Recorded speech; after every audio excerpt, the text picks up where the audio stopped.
nakubangelo kote, nakubangelo kote, nakubangelo kote, papa nakubangelo kote, ngai nakubangelo kote, solo nakubangelo kote, papa nakubangelo kote, ngai nakubangelo kote, tangu ngai nabi maka, yolakisaka ngai nzela, yopesanga pebi laka, papa nakubangelo kote, papa tangu ngai nabi maka, yolakisaka ngai nzela, yopesanga pepe laka, papa nakubangelo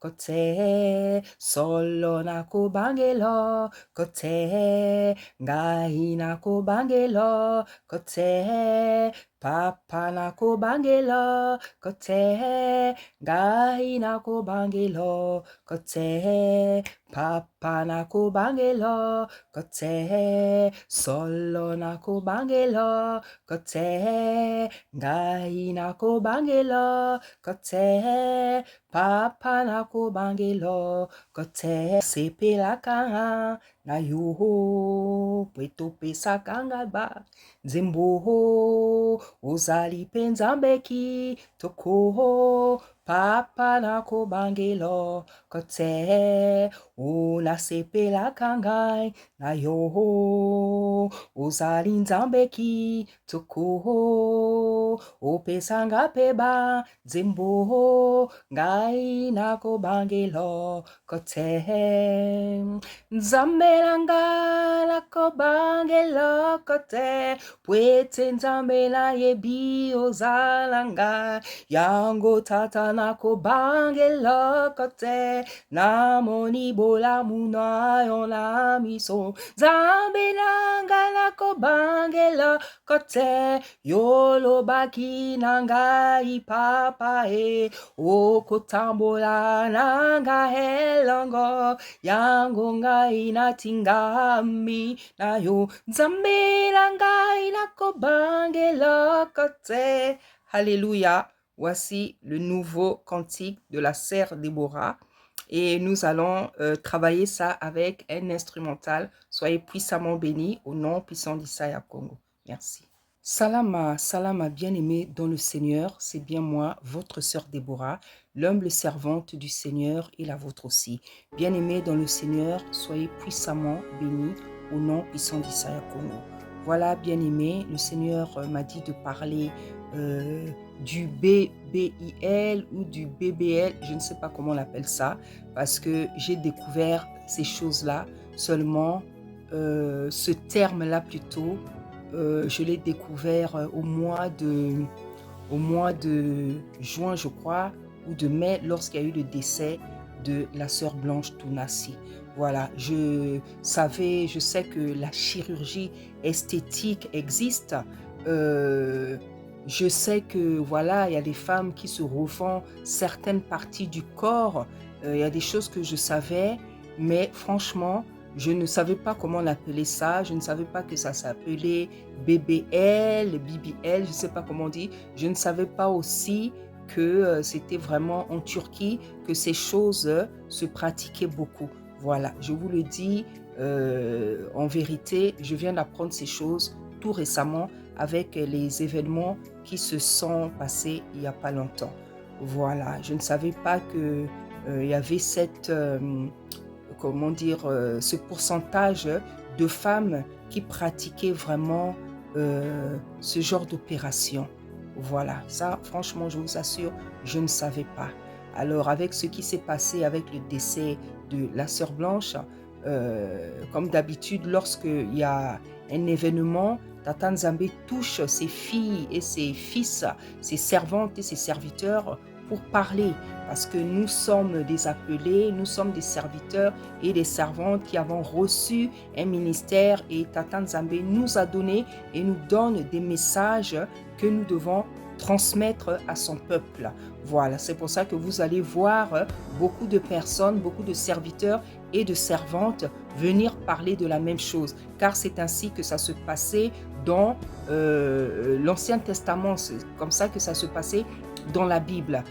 Ézéchiel, Jérémie, Osée, tout ça, ce sont des prophètes qui ont parlé de la part de Tata Nzambe. Ils ont pratiquement dit tous la même chose, à savoir, ils ont prêché la repentance, ils ont prêché la repentance, ils ont prêché le fait de se convertir, de revenir au Dieu créateur.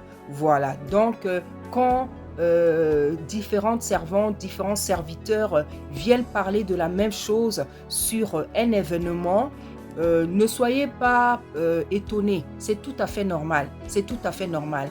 Voilà, parce que Tata Nzambe a donné une loi et dans cette loi-là, il a appris aux hommes comment marcher, ce que les hommes doivent faire, ce que les hommes ne doivent pas faire. Alors, ça veut dire que à chaque fois que les commandements de la loi ne seront pas respectés, seront bafoués, Tata Nzambe a prévu des servantes et des serviteurs pour ramener le peuple à l'obéissance, pour ramener le peuple à sa crainte. Donc, lorsque vous voyez des personnes, des serviteurs, des servantes venir parler de la même chose, c'est tout à fait normal, car c'est Tata Nzambe qui parle. Et sa parole dit que tant que sa parole n'est pas faite sur la terre, elle ne repart pas à lui. Elle ne repart pas à lui. Voilà. Donc, Tata Nzambe pourra parler d'une chose pendant 1 mois, 2 mois, 3 mois, 4 mois, tant qu'il voudra, tant qu'il n'obtient pas ce qu'il veut, c'est-à-dire la conversion des âmes, la repentance des âmes, la repentance de ses serviteurs et de ses servantes. Voilà, car la Bible le dit, je le répète, c'est pas moi, la Bible dit que sa parole ne retourne pas à lui sans avoir accompli ses effets sur la terre.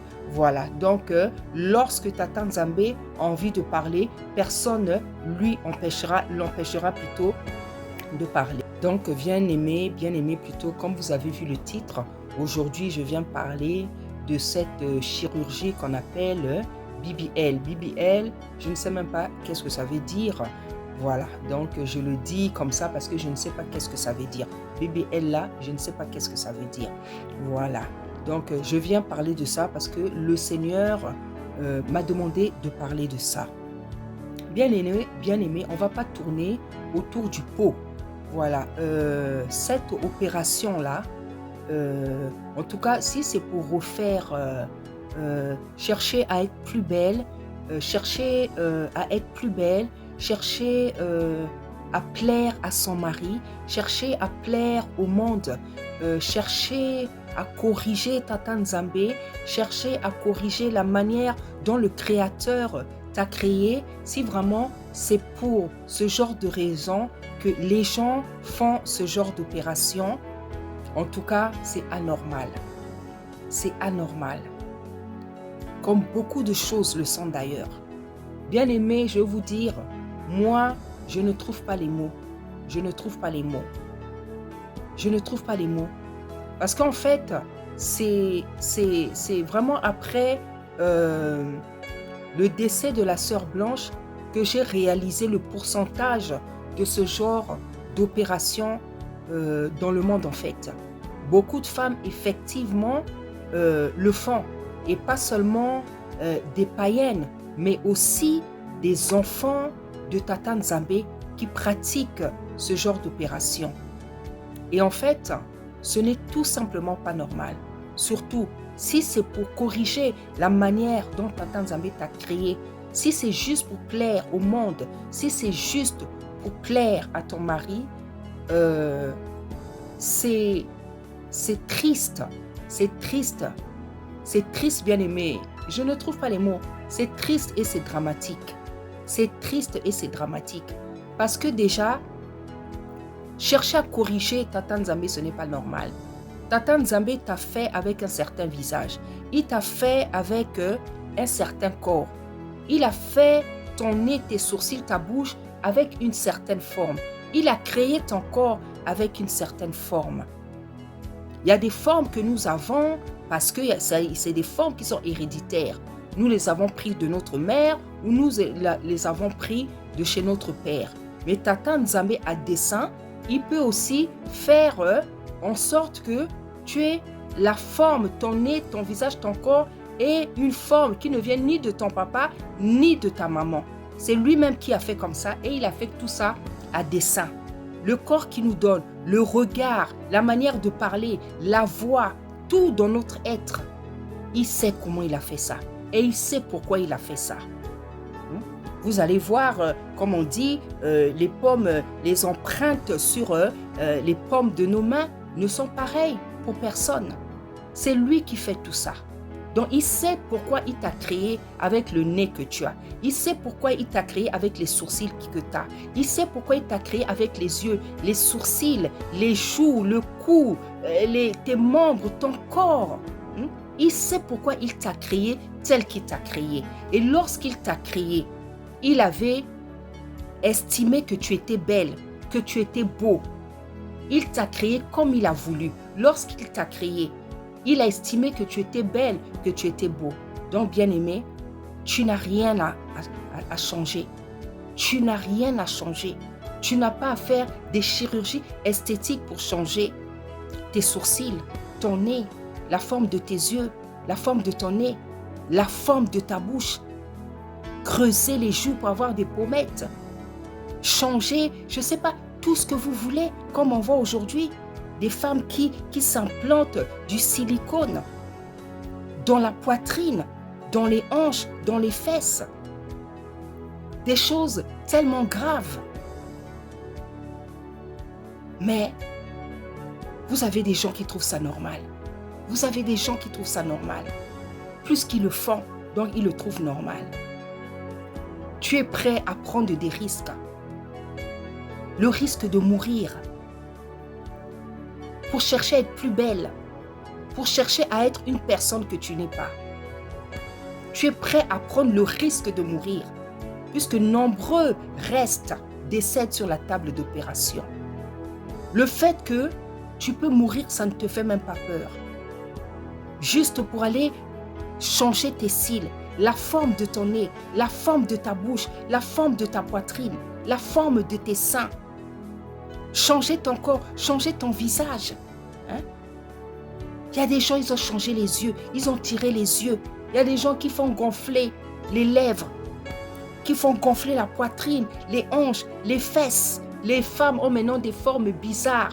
Tu vois une femme comme ça, les fesses là-bas, c'est devenu comme, je ne sais pas, des melons ou des ballons. On sent vraiment qu'on a mis des choses dans les fesses là-bas. On sent que tu n'es pas naturel. Mais ça ne te dérange pas. Toi, tu te trouves belle.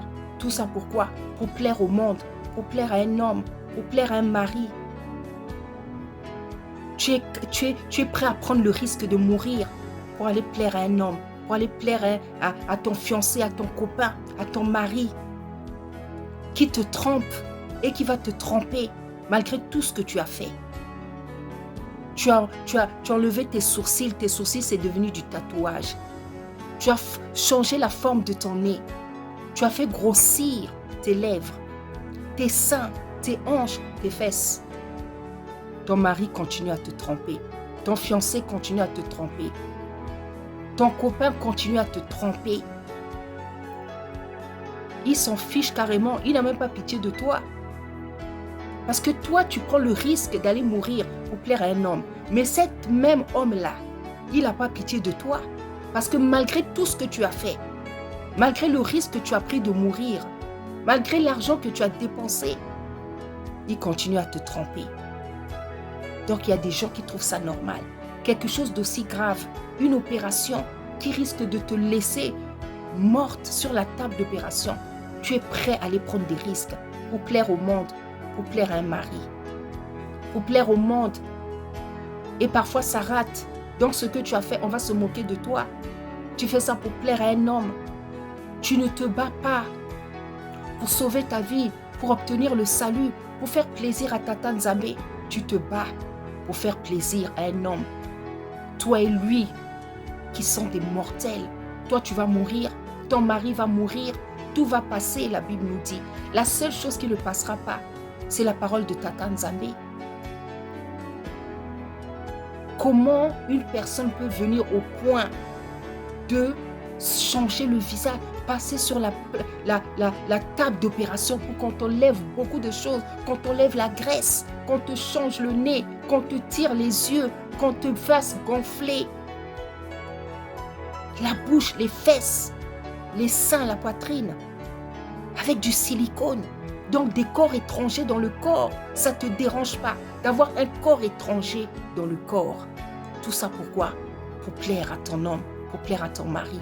Tu ne te bats pas comme ça pour plaire à Dieu. Et c'est vraiment malheureux, c'est vraiment dramatique. Tu ne te bats pas comme ça pour plaire à Dieu. Quand Tata Nzambe dit, dépouille-toi, arrête le maquillage, arrête les talons, arrête les bijoux, arrête les pantalons, les mauvais habits, les bustiers, les maquillages, les mèches. Tu parles beaucoup pour ne pas le faire. Tu développes beaucoup de théories. Oh non, ce sont des folles. Oh, ce sont des faux messages. Oh, Dieu ne regarde pas à l'apparence. Dieu regarde le cœur. Tu développes beaucoup de théories.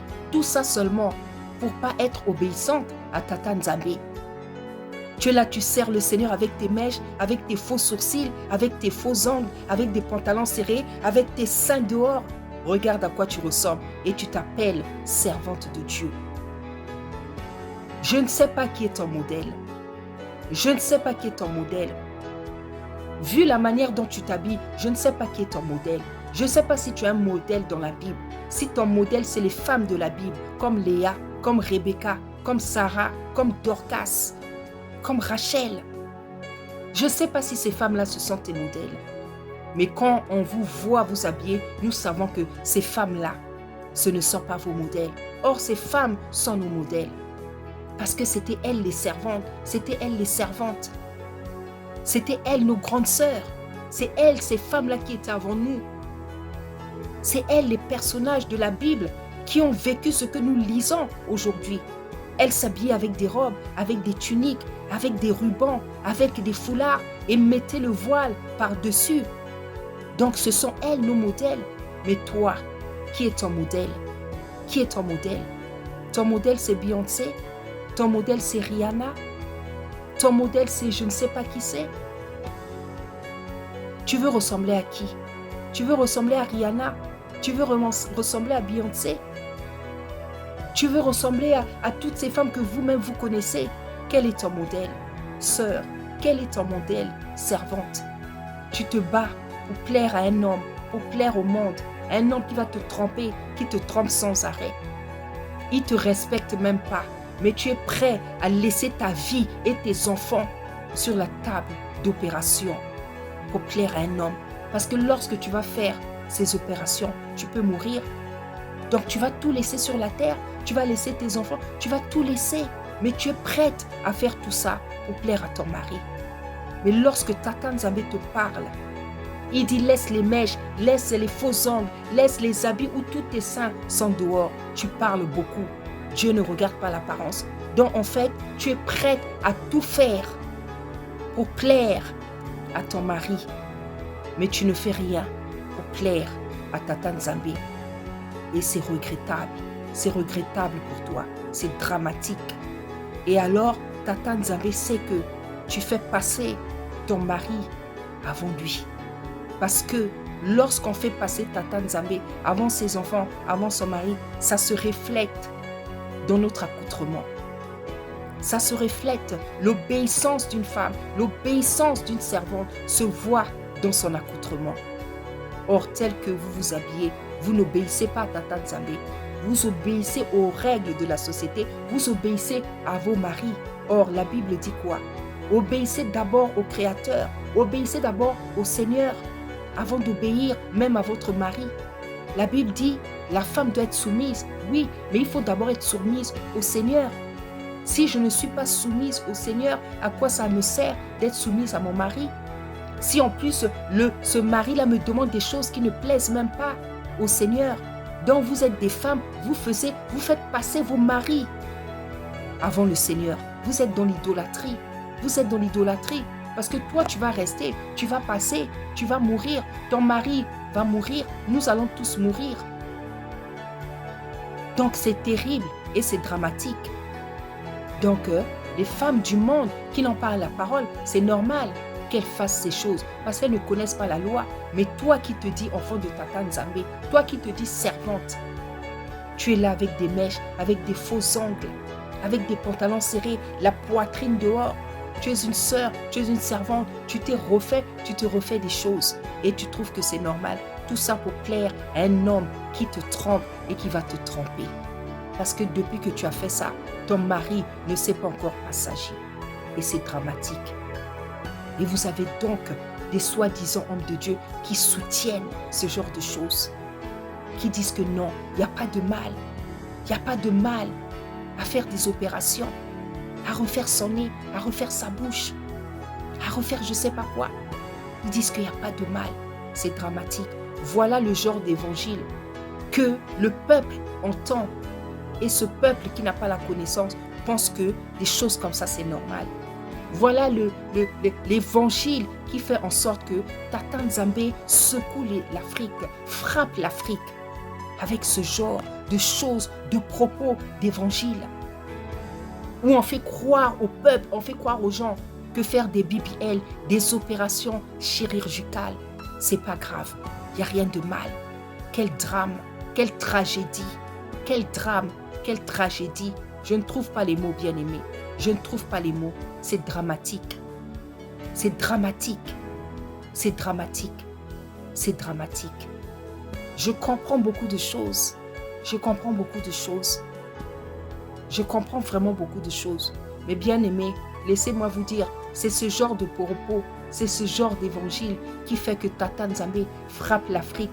Parce que si vous voyez les Africaines aujourd'hui, regardez à quoi ressemblent les Africaines. La majorité des Africaines, elles ne sont plus elles. Elles ne sont plus ce qu'elles sont. Elles ne sont plus telles que Tata Nzambe les a créées.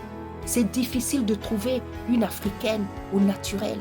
C'est difficile et c'est dramatique. Ça fait pitié. Ça fait vraiment pitié. Quel manque de confiance en soi. Quel manque de confiance en soi. Quelle idolâtrie. Tu fais passer ton mari avant Tata Nzambe. La preuve, c'est que tu écoutes ton mari et le Seigneur, tu ne veux pas l'écouter. Quand le Seigneur te donne des recommandations, tu ne l'écoutes pas. Mais quand ton mari dit, je veux faire ça, je veux le faire, ton mari est devenu ton Dieu en fait. Ton mari est devenu ton Dieu parce que c'est ton mari que tu écoutes. Tu te dis que non, je dois me faire belle, je dois mettre les mèches, je dois mettre des habits serrés, je dois laisser mes soeurs pour plaire à mon mari. Moi, je n'ai pas besoin de faire ça pour plaire à mon mari. Je n'ai jamais eu besoin de faire ça pour plaire à mon mari. Je n'ai jamais eu besoin et je ne ferai jamais ce genre de choses.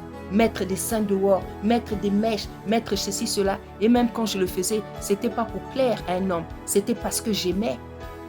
Je ne peux pas transformer mon corps, déformer mon corps pour plaire à un homme qui va me tromper. Hein? Je préfère me décomposer pour plaire au Seigneur, mais pas pour plaire à un homme. Le véritable époux, c'est Tata Nzambe.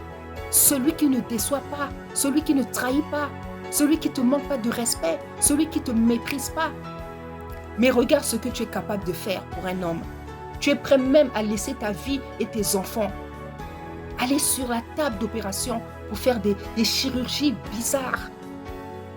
Tout ça pour plaire à un homme. C'est dramatique. Et vous avez des soi-disant hommes de Tata Nzambe qui soutiennent ce genre de choses. Bien-aimés, il n'y a pas de mots. Il n'y a pas de mots. Il n'y a pas de mots. C'est dramatique. C'est tout simplement dramatique. Et ceux qui n'ont pas la connaissance, ils vont écouter ça et dire oui, mais puisque c'est un homme de Dieu qui le dit, certainement, c'est vrai. C'est dramatique. C'est dramatique. Voilà le genre de propos, l'évangile, qui font couler les Africains, qui font couler l'Afrique, qui fait en sorte que Tata Nzambe continue tout le temps à secouer l'Afrique. Non seulement ça, mais la même personne dit que la polygamie, c'est une bonne chose. Bien-aimé, c'est vraiment malheureux. C'est vraiment malheureux. C'est vraiment malheureux. C'est vraiment malheureux. Il n'y a pas de mots. Donc nous comprenons beaucoup de choses. Nous comprenons beaucoup de choses. Quand nous voyons la vie de certaines personnes, la Bible dit que c'est de l'abondance du cœur que la bouche parle. Lorsque vous voyez une personne qui dit certaines choses, bien-aimé, sachez que ses propos viennent de son cœur. Donc, ce que la personne dit, c'est vraiment sa nature. Donc, vous pouvez comprendre quel genre de vie cette personne mène. Vous pouvez comprendre. Et vous pouvez comprendre même plus de choses. C'est vraiment dramatique, bien-aimé. C'est vraiment dramatique. C'est vraiment dramatique. Ce que moi je peux dire, c'est que ce n'est pas normal de refaire son corps, de changer son corps. Parce que Tata Nzambe dit dans sa parole, c'est moi qui t'ai formé dans le sein maternel. C'est moi qui t'ai formé dans le sein maternel. C'est Tata Nzambe qui nous forme. La forme que nous avons, c'est lui qui nous la donne.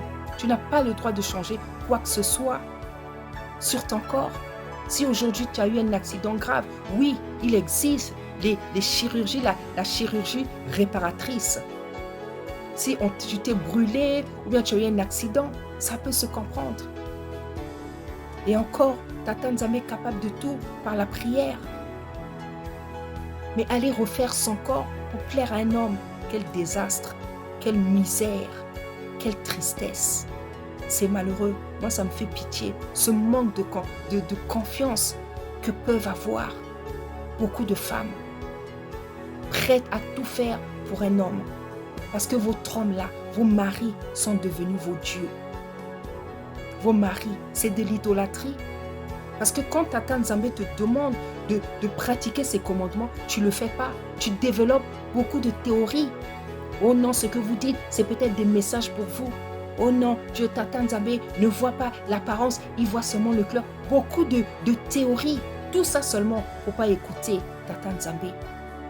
Mais tu es prête à tout, à risquer ta vie, même à mourir pour plaire à un homme qui est un mortel comme toi, qui va mourir. Et toi aussi, tu vas mourir, car nous ne sommes pas immortels. Nous sommes des mortels. Mais toi, tu es prête à tout pour plaire à ton mari. Mais tu n'es prête à rien pour plaire à Tata Nzambe. C'est triste, c'est dramatique. Et en plus de ça, la même personne ajoute que la polygamie, c'est normal. Qu'il pourrait bénir des couples polygames. Bien-aimé, je ne trouve pas les mots. Je ne trouve pas les mots. Je ne trouve pas les mots. C'est triste, c'est dramatique. C'est dramatique. Que Tata Nzambe vous pardonne, vous qui pratiquez ce genre de choses, vous qui ne voulez pas être naturel, vous qui passez vos temps à mettre des mèches, des tissages, des perruques. Vous avez enlevé les sourcils, c'est devenu des tatouages. Des gens dans notre milieu qui se sont refait le nez, la bouche, qui ont touché même aux joues, aux pommettes, qui ont fait gonfler les seins, la poitrine, les hanches. Tout ça pour plaire à des hommes qui vous trompent. Ça fait pitié. Ça fait vraiment pitié. Ça fait pitié. Parce que, au-delà de ça, au-delà de ces actes, je pense que il y a des problèmes plus profonds. Je pense que quand quelqu'un n'a vraiment pas confiance en lui, ce sont des problèmes plus profonds que ça. Je pense que parfois, c'est même pas seulement pour plaire à un homme, mais c'est un réel manque de confiance en soi. Et il faut chercher la cause de ce manque de confiance. Au lieu de vous détruire le corps, il faut prier, il faut prier. Il faut prier quand tu as des problèmes, quand tu as des soucis, quand tu es dans la détresse, quand tu es triste, quand tu es malheureux. Il faut prier, il faut chercher la face de Tata Nzambe, lui qui parle. Il va te répondre, il va te dire pourquoi tu traverses tel problème, telle situation. Mais regarde ce que tu fais. Tu ne te sens pas bien dans ton corps. Tu n'as pas confiance en toi. Tu es capable de dépenser des centaines d'argent pour changer ce que Tata Nzambe a fait. C'est dramatique, bien-aimé. Que le Seigneur vous pardonne. Que le Seigneur vous pardonne. Que Tata Nzambe vous délivre. Parce que vous avez besoin de délivrance. Vous ne réalisez pas à quel point c'est grave ce que vous faites. Vous avez besoin de délivrance. Que le Seigneur vous pardonne et que le Seigneur vous délivre au nom puissant d'Isaac. Merci.